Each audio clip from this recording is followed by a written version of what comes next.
Welcome to Daily News Podcast, the voice of Mangalore today. Here, we dissect the news, uncover the stories, and bring to light the issues that matter most to you. Join us as we navigate through today's pressing news. In a major financial development, Mangaluru Refinery and Petrochemicals Limited, MRPL, has reported a consolidated net loss of 272 crore for the first quarter of FY 2025-26, a sharp decline from the profit posted in the same period last year. The company's revenue from operations dropped to 20,988 crore, with the gross refining margin falling as well. Despite processing less crude in the quarter, MRPL achieved a milestone by processing its highest ever amount in April 2025. The company's financial performance reflects challenges, with EBITDA and profit before tax showing significant declines. MRPL remains optimistic about the future, citing its strategic importance in India's energy sector and anticipating a recovery in the upcoming quarters. In a heartwarming incident, an ambulance driver named Hanif, hailing from Sullia, went above and beyond to transport a critically ill newborn from Mangaluru to Bengaluru in under 5 hours for urgent medical treatment. The 15-day-old infant was suffering from a severe heart condition, requiring specialized care at Jayadev Institute of Cardiovascular Sciences. Hanif, from KVG Hospital, set out from Mangaluru on July 17th and reached the hospital in Bengaluru in just 4 hours and 50 minutes. The seamless journey was made possible with the coordination of authorities, public cooperation, and support from KVG Ambulance Services, Shiva Ambulance driver Shiva, and Samir, along with the police department.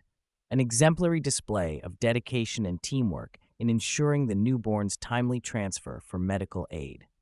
In a historic moment, Justice Vibhu Bakhru has been sworn in as the Chief Justice of the Karnataka High Court. Governor Thawarchand Gehlot administered the oath of office to the new CJ at a prestigious ceremony at the Raj Bhavan's Glass House in Bengaluru. Previously serving as a judge at the Delhi High Court, Justice Bakhru, aged 59, now takes the helm in Karnataka, following the recommendations of the Supreme Court Collegium to the central government.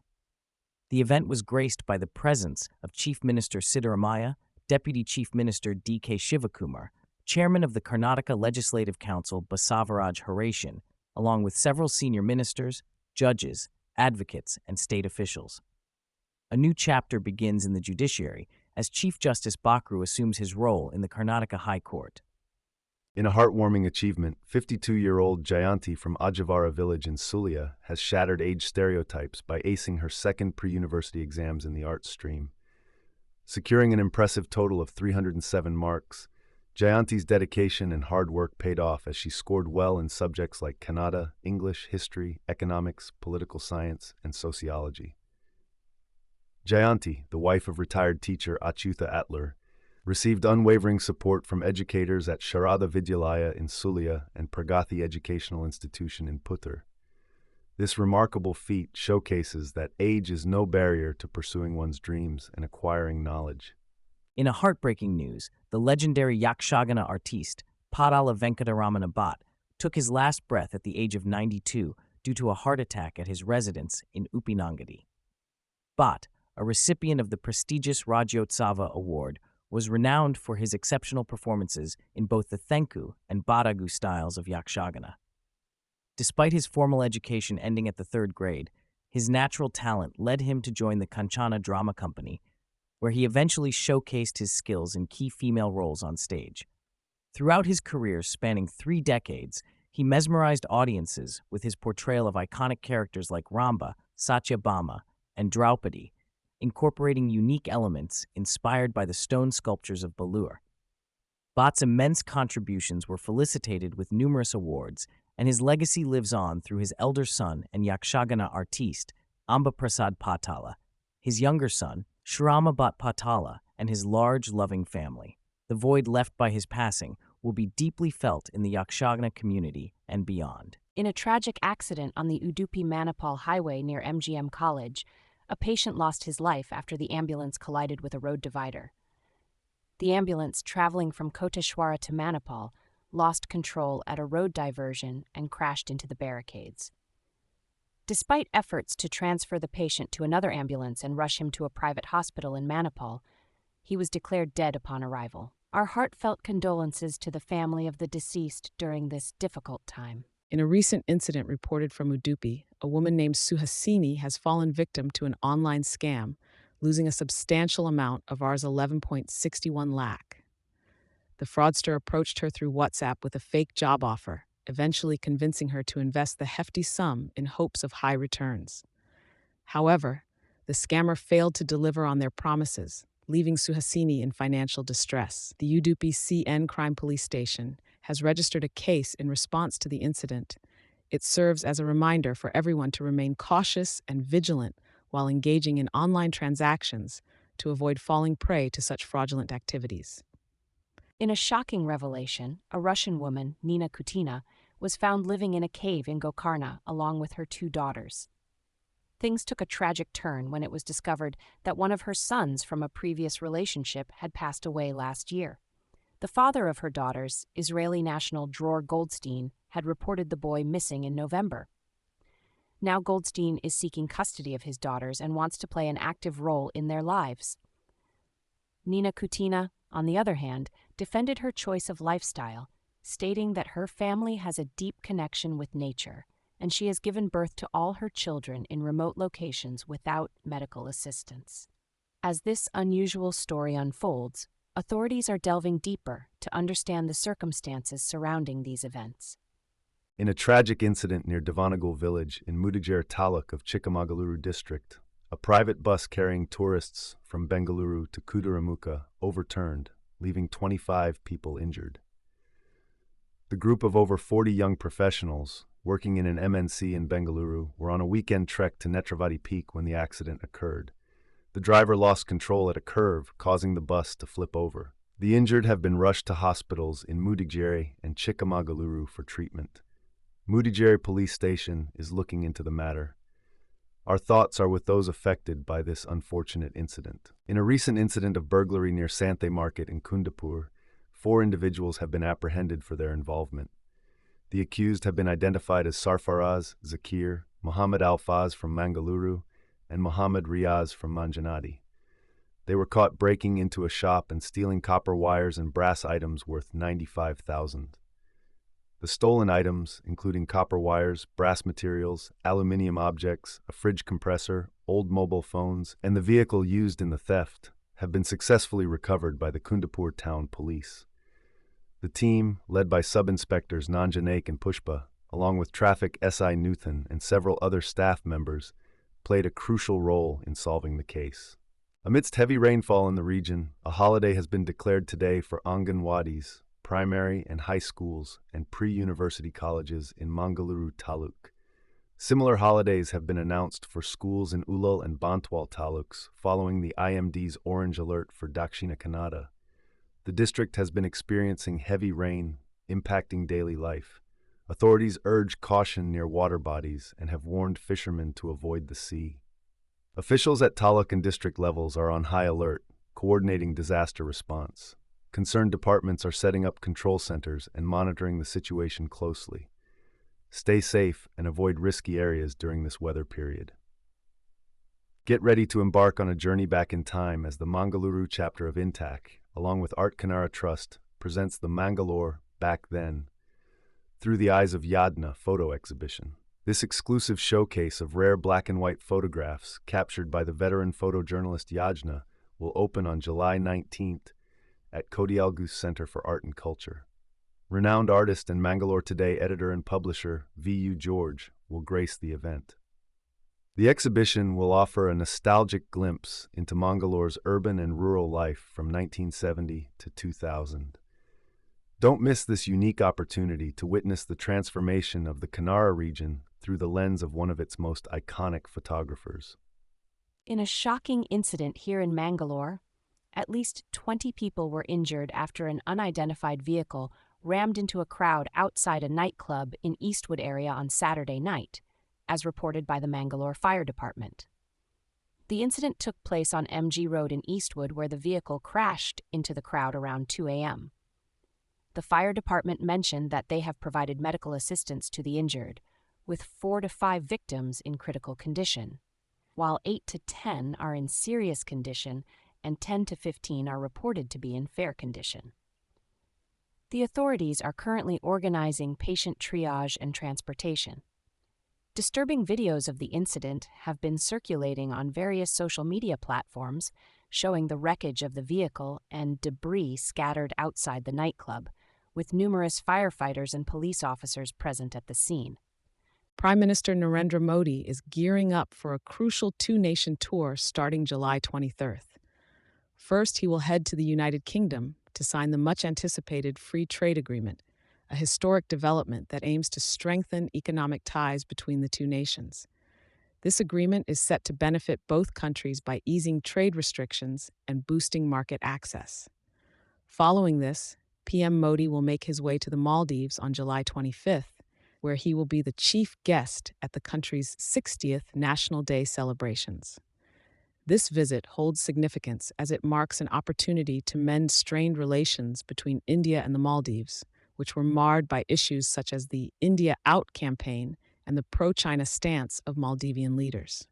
President Mohamed Muizzu's invitation to PM Modi reflects a desire to repair ties and enhance cooperation. The visit underscores India's commitment to its neighborhood-first policy in the Indian Ocean region, reaffirming the importance of fostering strong partnerships with neighboring countries.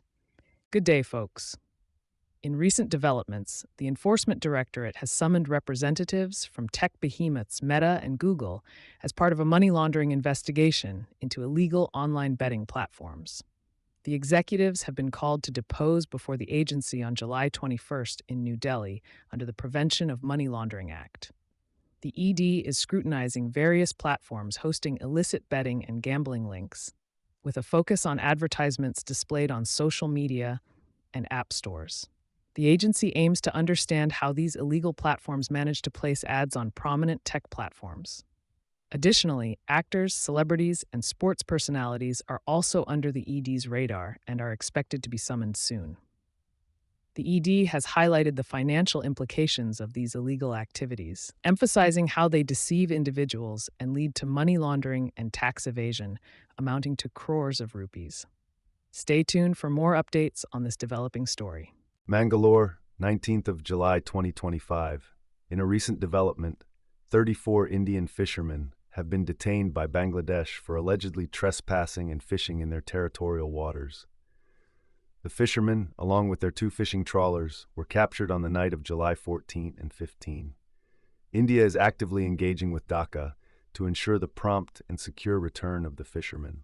The Indian High Commission in Bangladesh has taken up the matter with local authorities and has requested immediate consular access for the detained individuals.